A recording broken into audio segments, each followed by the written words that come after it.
if I could just control my clutter, it all feels so chaotic. There's clutter everywhere. We get to a point where we don't even see it, right? So we've now figured out how our brain works. We've talked about the negative voices we hear that say really nasty things that we're going to try to turn around by celebrating our wins and our successes. On to organizing and your stuff. So if you have an ADHD or a brain-based challenge, you probably think organizing is boring. And it is. But the irony is clutter is very distracting and we cannot be distracted. We need to have focus, especially if we're not in hyper focus. So either we don't see our stuff, it just becomes a part of the background and we don't even notice there, or it's our visual reminder system. So perfect example, I needed to get my passport in.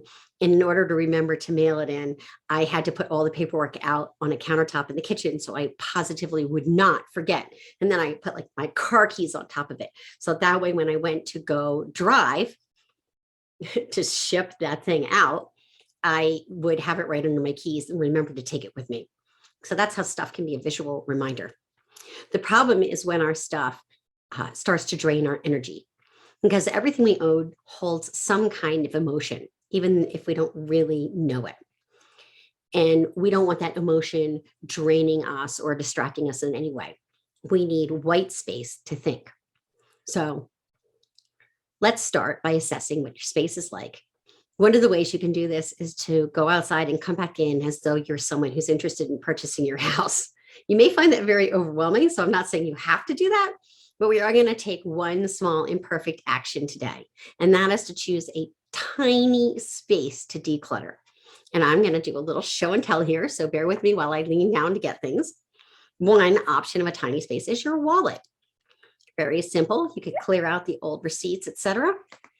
Another is your supplies drawer in your office space. Get out any of the old supplies you're not using, put them in a major supply cabinet or get rid of them. And then the last one, super easy, is a pen or pencil cup. Now, it just so happens my pencil cup is pretty organized, but this one is from the kitchen.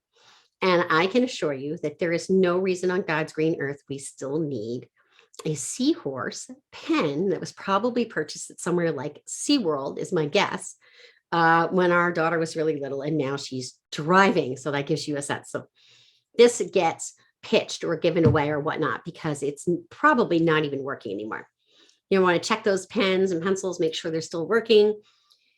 Whatever's not, just get rid of it and clear out that one little space. It doesn't have to be perfect. This is an area where imperfect action is better than nothing. It's amazing how when you declutter one little space, how much better you're going to feel, how much freer you're going to feel. You just want to get started with that one little step. Good enough is the mantra here. Good enough and move on. ADHD organizing mantra. Okay. See you on the other side. Good luck with that cleaning out. Let me know how it goes. Support at productivitybydesign.com.